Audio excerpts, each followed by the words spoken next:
be. Hi, Sean. I talked to you yesterday. Good. You are fantastic. Thank you. Yes. A great host. Sean is great. Listen to his show. Absolutely, 95.5. One mic, one mic, one mic. All I need is one mic, one mic, one mic. That's all I need.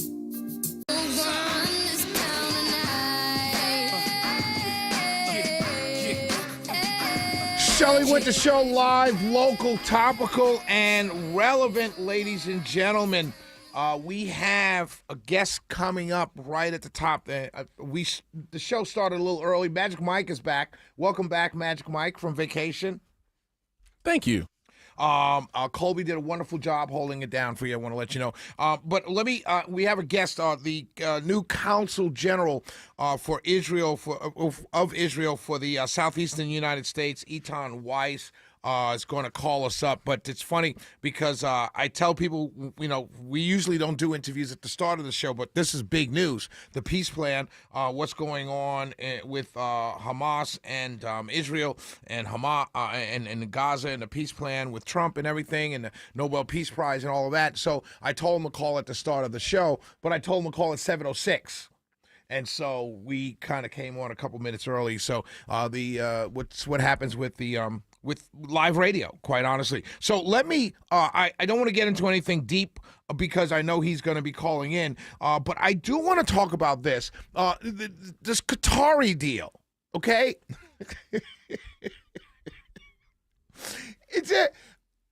You can't make this stuff up, right? Like, you cannot make this stuff up. Like, I'm thinking, if you follow me on social media, I've got my Giants hat on. Shout out to the Giants. We'll talk about that later on the show. It's not a sports show, but okay. So let's go back a little, right? So Pete Hegseth announces Qatari will build an Air Force facility at a U.S. Air Force base in Idaho. Okay? They already have one there for Singapore, right? And so it's nothing new. It's not like this is a new thing, right? But Qatar, come on. Let's be clear here. Qatar, they kind of got some, slimy stuff going on, right? Great country. I've been there. Cleanest country you'll ever be, will ever travel to. Like, you can leave your computer plugged in and on in the airport and walk away for hours and come back. It's still sitting there. Like, it's one of those types of countries, right? It's a beautiful country, clean country, everything. But it's a Muslim country. So Pete Hegseth announced they finalized an agreement that would allow the Qatari Emiri Air Force to build a facility at the Mountain Home Air Force Base in Idaho. So you say to yourself, oh, okay, normal people, right? Regular people like myself say, okay, that's nothing wrong with that. Now, normal people like us also saying, these guys kind of fund Hamas. They fund the Muslim Brotherhood. Like, should we really be doing this? But it's not it's not an Islamic phobia thing going on. It's just kind of like a more geopolitical thing going on. I'm not sure if I really think that's a good idea. Singapore's a little bit different. They already have an Air Force base there, but Singapore, they have their internal issues, but they're not a funder of terrorism around the world, right? Now, there may be pockets of Singapore that does that, but the government itself is not funding terrorism. And so you say to yourself, hey, this is kind of strange. But then you also see that the administration that is doing this is wholly supported by people who don't like Muslims because they're Muslim. Like, let's be clear about that. I have arguments with people on Facebook all the time about Islam. I'm not Islamic. I'm Christian. But I have many Islamic friends. I have many Muslim friends. And I know they're not trying to kill me. But I have arguments with people on social media who will tell me, oh, they're trying to kill us all. And I'm thinking to myself, the administration that's backed by people like this that support everything this administration does, finally are saying to themselves, oh, wait a minute, I didn't sign up for this. And I'm thinking to myself, wait, it took this? Laura Loomer, I don't like her. I don't like her at all. If I saw her walking down the street, I would cross the street. If someone said, hey, Laura Loomer wants to come on your show, I would say, no way, unless it's just for her to come on my show and me to yell at her. But the point I'm trying to make here is that MAGA now is outraged at this deal. And I would say rightfully so, not because it's a Muslim country necessarily, but because it's a funder of terrorism. Now, I know you may say, well, isn't it the same thing, Shelley? No, because there are a lot of Muslim countries that don't fund terrorism. But the people, the MAGA people, these people, they're Islam. They don't like Muslims. Let's be clear. There are a lot of people in MAGA land who don't like Muslims because they're Muslims. They don't see individuality. They don't see the religion as a peaceful one. They see it as they're all terrorists.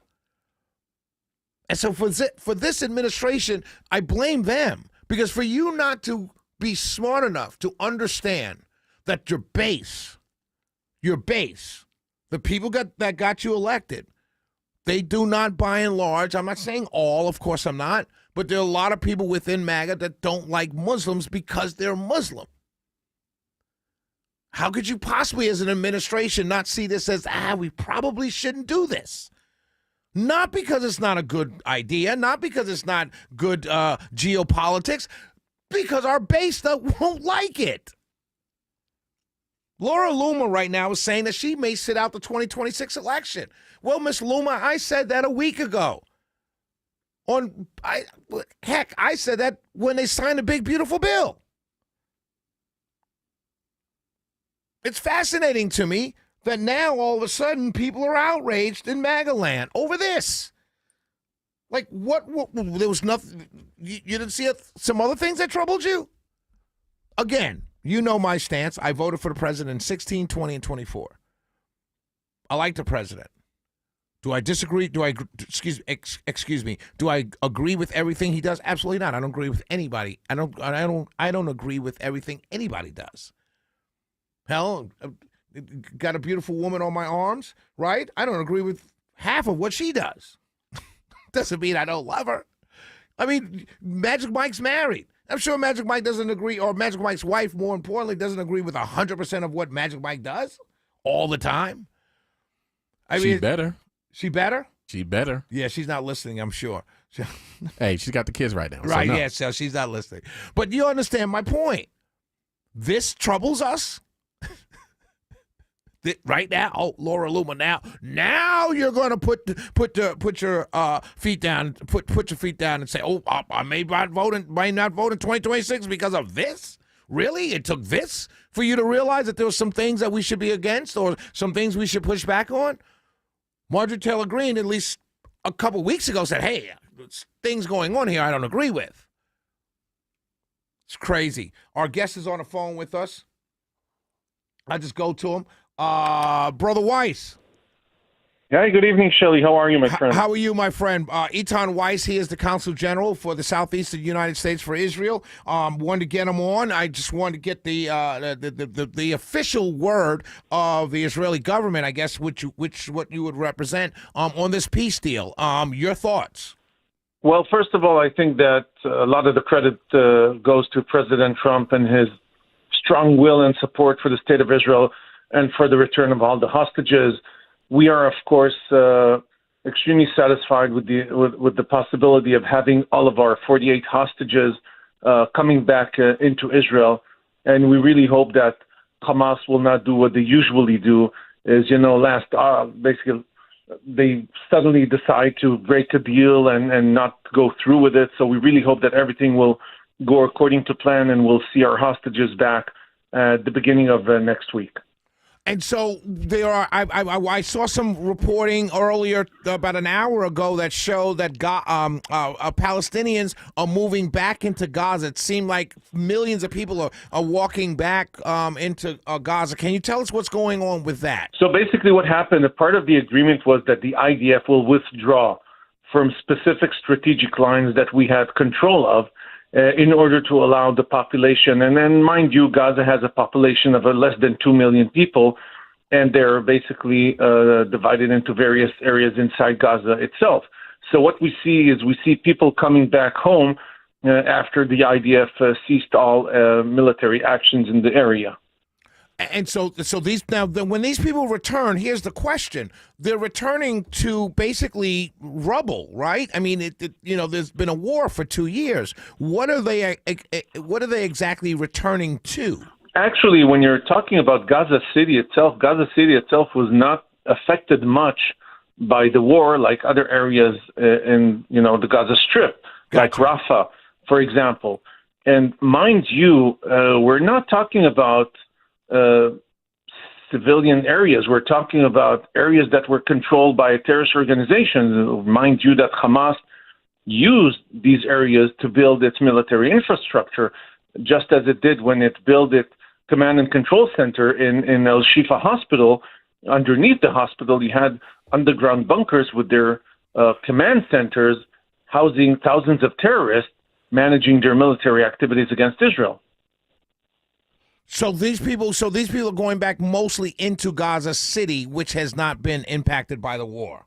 That is correct. Gotcha. And so as far as humanitarian aid, right, there's going to be people impacted. There are people moving back, like you said, back into Gaza City. There are going to be areas that people live in that were impacted, like you said, Rafah and places like that. That is correct. How does humanitarian aid fit into all of this? Will the people in Palestine or the Gazans, whatever name we want to call, will they be able to still receive aid? And will that aid mostly something, my friend? That's a really good question, but you need to ask Hamas that question, because ever since the war started, Israel always supported with humanitarian aid. Israel made sure that on a daily basis, hundreds of trucks with millions of tons of humanitarian aid, which is food, medical equipment, and whatnot, go into Gaza. The problem was that Hamas did not allow its civilian population to have access to that aid because they did it on purpose to try to apply more international pressure by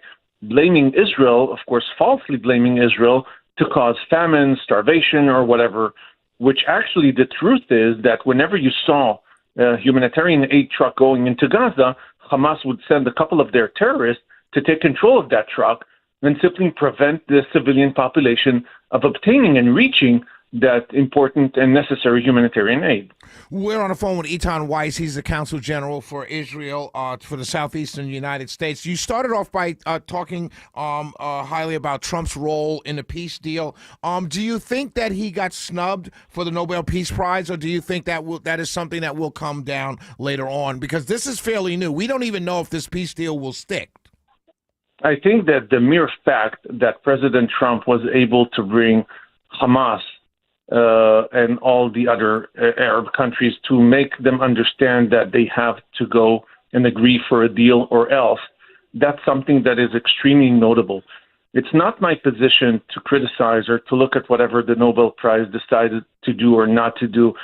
But I mean, historically speaking, I'm sure that they have given whatever awards to people who barely did anything to deserve the awards that they got. But again, it's not a thing that I would like to comment about. Gotcha. We have this result 2 years later. When you were on the first time with the Shelley Winter Show, we had talked about the protests in Israel for they wanted an end to the war. Israelis in Israel wanted an end to the war. And no one can excuse Hamas for October 7th, right? That was heinous. It was disgusting. And it was an attack on innocent civilians. Yes. However, for 2 years, the IDF has waged war on Gaza and the Palestinians. Do you think we could have gotten here sooner by going in a different way, or did Israel have to wage war for 2 years? I think that at the end of the day, we have to remember that Hamas is a terrorist organization, and not only that they hate Israel and they want to kill Jews and Israelis, not just in Israel but around the world, but they also have a lot of animosity and hatred towards their own people. Because when Hamas terrorists hide themselves among civilian population, women and children, in order to create a scenario where we try to take them out, those terrorists, and as the residual of the attack, we might harm innocent individuals. That's exactly what they want to achieve. They have no problem of killing their own people to reach their heinous goal. So I think that it doesn't really matter whether or not we had to wait for 2 years until we reach this situation, or increasing our attacks or decreasing it doesn't matter, because when you're dealing with an enemy that has no value for human lives, not even the lives of their own people, it's an extremely difficult situation to try to win. But I think that we did the right thing when we applied the military pressure on them to put them in the corner and make them understand that either they'll release all the hostages or they'll cease to exist. And as I said, President Trump understood that, and he gave us full support on that issue. Absolutely. We're on the phone with Eitan Weiss. He's the Consul General for Israel to the Southeastern United States. Before I let you go, I was with a good friend of mine from high school. I hadn't seen him in about 35 years last night. And one of the things he had talked about was how the Jewish people are held to a different standard. And the example that he gave, he said, after when the Japanese bombed Pearl Harbor, we dropped nuclear bombs, killed millions of Japanese. No one called America war criminals, right? And 9/11 happened. Terrorists killed 3,000 Americans. We went in and waged war for 20 years, killing millions and millions of innocent people. No one called us war criminals. Why do you think it is that the Jewish people in this particular situation are called war criminals when in other situations of people defending themselves or a country defending itself against attack were never called war criminals? Well, basically, there's a simple answer to that question, and that answer is just one word. It's called anti-Semitism. Sadly, what we see is Israel held to a double standard because people have animosity and hatred towards the Jewish people, and they're trying to find a way to express their negative opinions on us, and they're trying to do it by hiding it under so-called legitimate criticism against Israel, which is absolutely not legitimate when, for example, they support the BDS movement or basically they're anti-Zionist or whatever, where actually they do not believe that the Jewish people has a right for self-determination unlike all cultures and nations in this world. That's exactly the word, anti-Semitism. And of course, you can add that it's going through various media outlets like the New York Times, like the BBC, that are promoting terrible stories about us, promoting Hamas propaganda and whatnot. And this is what we see right now. And I hope that it will cease because there's no room in this world for anti-Semitism. Interestingly enough, you mentioned New York Times. They had an article that dropped earlier today. The headline was "Has Hamas giving up all their leverage?" And I thought to myself, it was an atrocious article. Did you hear that? Did you read that? They completely forgot that Hamas was responsible for the death of women and children, babies and men, committing atrocities, and they treat them like they're the heroes of the story. Yeah, it's when I saw that headline, I thought to myself, you cannot be serious with this headline. Eitan Weiss, God bless you. Thank you. Oh, last question. I know I said that was the last question. Last question, though. Do you think this peace deal holds up, right? We're in the early stages. It was just agreed upon, less than 48 hours ago. Yeah. Do you think it holds up? Is something. Everyone happy about what they're getting? I think the word peace does not really reflect the situation in the Middle East. And when you're dealing with heinous terrorist organization like Hamas, you can call it a ceasefire because in order for that to be true peace, then the Palestinian side need to reconcile the fact that Israel has a right to exist. So far, they haven't done so. Neither the Palestinian Authority nor, of course, the terrorist organization or the Palestinian people have not recognized Israel's right to exist. They're doing whatever they can to delegitimize us and to damage us against Israel in all the international corridors. Basically, they're trying to dehumanize us. And as long as they keep doing that, they're not really interested in peace. Peace will only happen when the Palestinian people will decide that they want peace. Because up until now, Israel was only Israel was trying to achieve peace, and her hand was always extended towards peace, and the Palestinians were the only ones who refused to that. Is it the Palestinians or Hamas? Everyone. Palestinian Authority, Hamas. Hamas is a terrorist organization. You can't talk peace to a party that wants to kill you. It's their charter to destroy the state of Israel and kill all Jews around the world. That's written in the Hamas charter. So there's no reason to deal or to ask or to talk about peace with a party that wants to kill you. You can't talk peace with them. But as I said, from 95, from the Oslo Accords, through the negotiations in the 2000s in Camp David with President Clinton, 2001, and Taba, we always offered our hand, extending it in peace, and they were the ones always refusing. Last minute, they said no, and that's the results we live in right now. So does Israel accept this peace deal? Based on Israel what you just accept said? the ceasefire. The ceasefire, peace, gotcha. It's a ceasefire. It's not a peace deal, because when you're talking about peace, it says, okay, let's bygone be bygones. Let's have peace. Let's reconcile. That does not exist in the lexicon or in the language of the Palestinian people. Let bygones be bygones, and let's have peace with Israel. It doesn't exist. All they want is a ceasefire, and we hope that they will not rebuild themselves, and we'll do whatever needs to be done to prevent Hamas from raising its ugly head in the region. My man, Eitan Weiss, Consul General for Israel to the Southeastern United States. I appreciate you calling in. Have a wonderful weekend, and we'll see what happens over the next couple days. Thank you very much, Shelley. Take care. Bye-bye. Bye-bye. We'll be right back, ladies and gentlemen. 404-872-0750, 1-800-WSB.